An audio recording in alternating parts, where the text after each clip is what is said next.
The Sundarbans forest is the largest mangrove in the world, covering over 10,000 square kilometers between India and Bangladesh.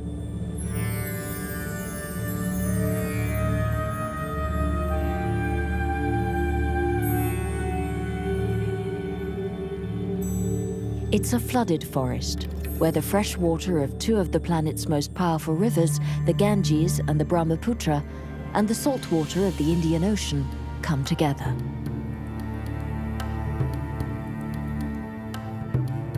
From this junction is born an inextricable network of saltwater canals that form an amazing ecosystem ruled by the mysterious Bengal tiger.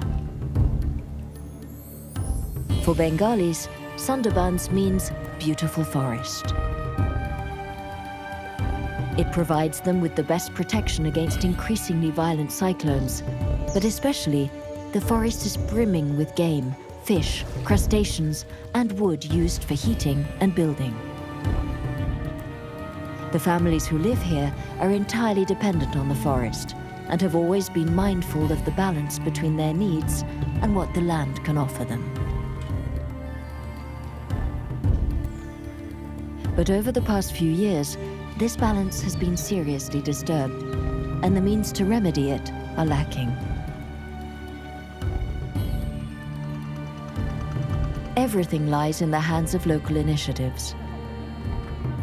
How can humans re-establish the balance of this forest that is looked upon as a protective and nurturing mother by an entire people?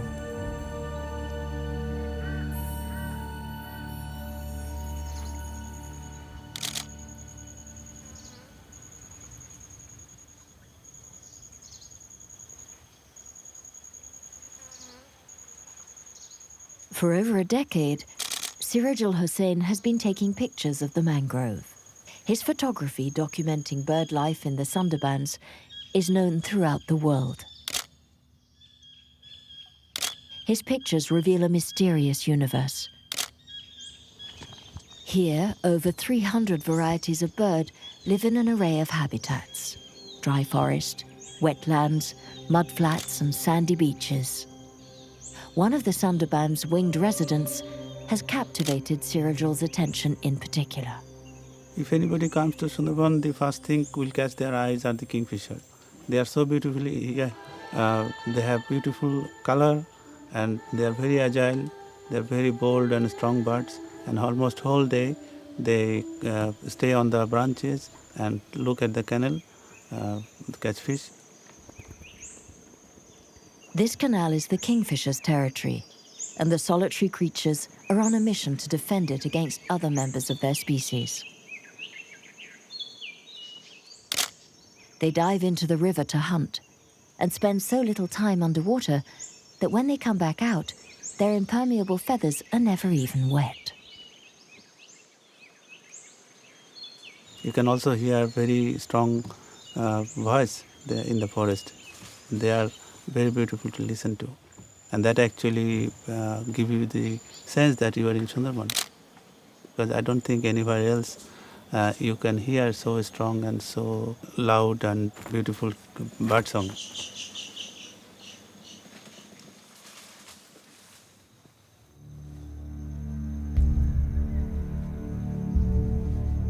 But once we venture inland, the forest harbors an entirely different kind of wildlife.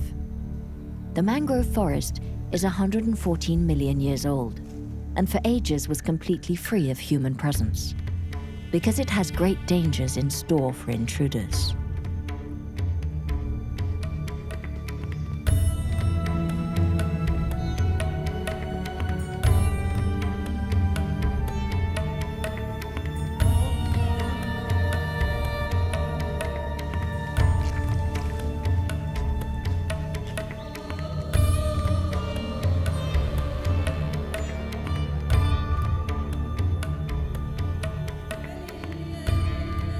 The chital, however, also known as the spotted deer, is harmless. It's one of the most common animal species found in the Sunderbans. There are some deer came to eat, a group of about 60-70 deer. This place is full of with kevra trees. You can see around all those trees. The lowest leaf are in the same line like a haircut.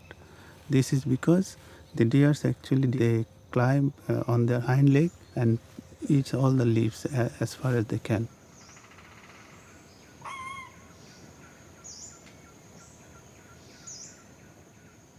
Here, the deer sometimes they have another companion which is the rhesus macaques, the only primate in this forest.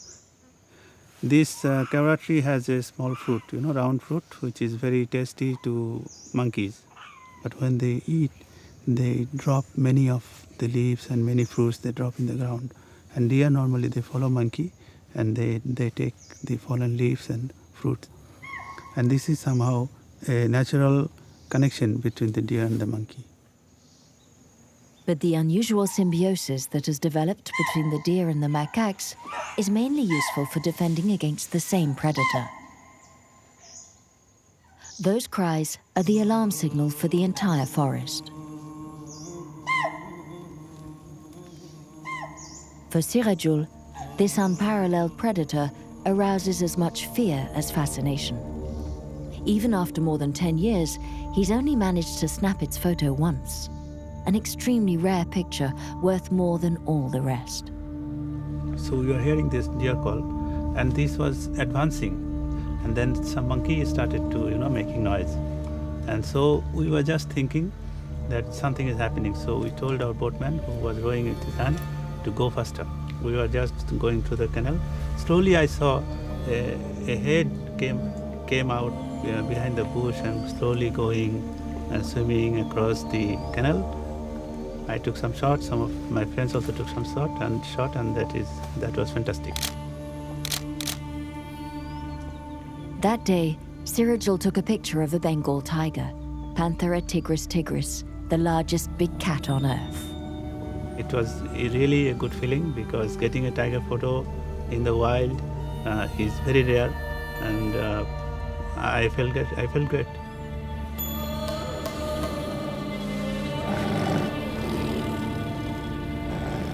The Bengal tiger is more than just the symbol of Bangladesh. It plays a major role in the equilibrium of the mangrove forest. Perched at the top of the Sundarban food chain, the tiger feeds mainly on herbivores, regulating their populations and indirectly maintaining the characteristics of the entire ecosystem.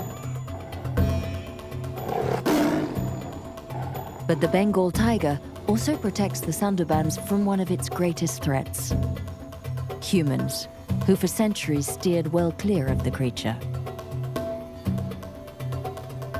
Monirul Khan is hot on the tiger's trail.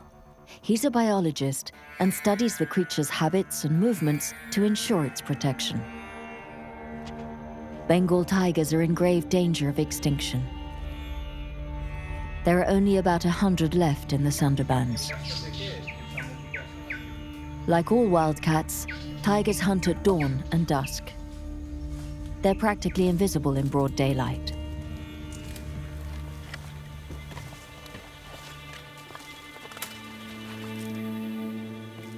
Studying one of the largest predators alive comes with mortal risks.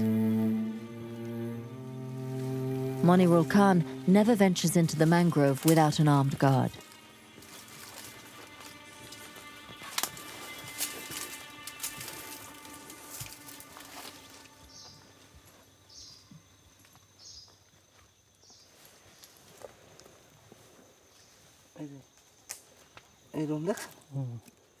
Professor, here are some droppings. I found some fur, look. Yes, those are tiger droppings. We see deer fur. These droppings are quite old. The fur tells us what the tiger ate.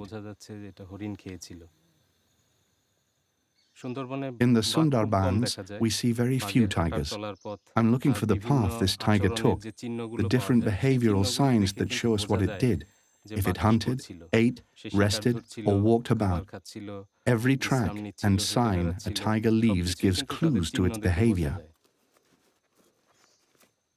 I'm noting this spot so I can locate it later on the map.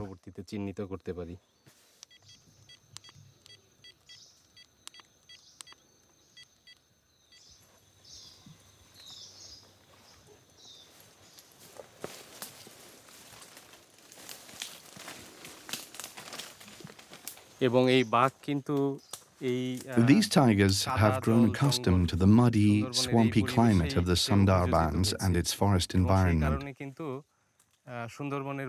That's why they have no trouble swimming across a river that's 2 or 3 kilometers wide.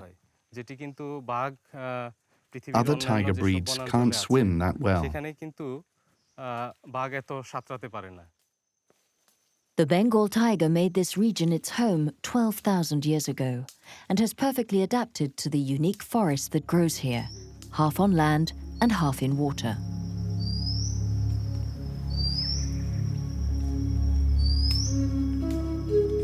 The reigning tree here is also amphibious, the mangrove. There are a dozen or so varieties.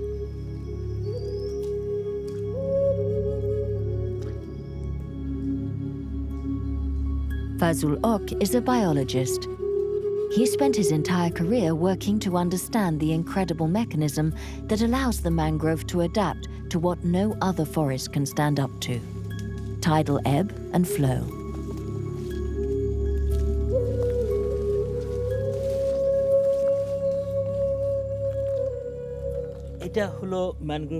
This is a pneumatophore.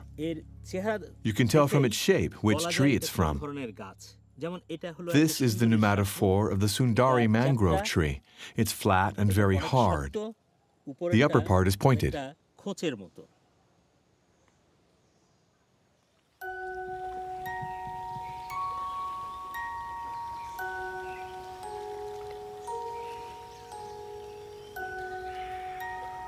As it is flooded twice daily, the soil in the Sundarban mangrove is poor in oxygen.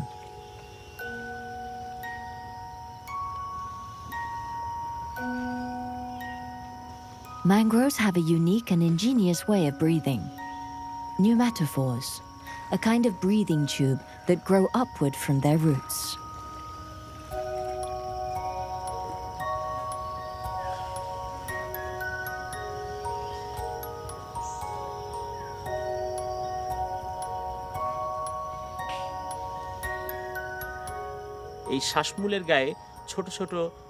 When the tide's low, the trees breathe through the pores of their pneumatophores, called lenticels. At high tide, the lenticels close and trap the air inside the tree.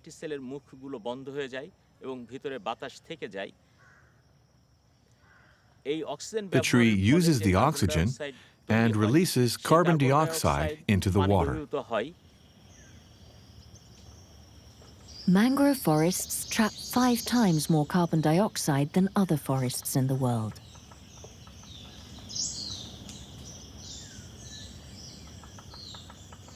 The mangrove's other amazing feat is that it's able to thrive in salt water.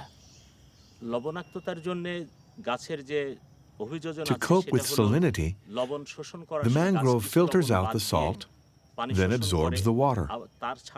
The tree then excretes the salt that's been filtered through its leaves.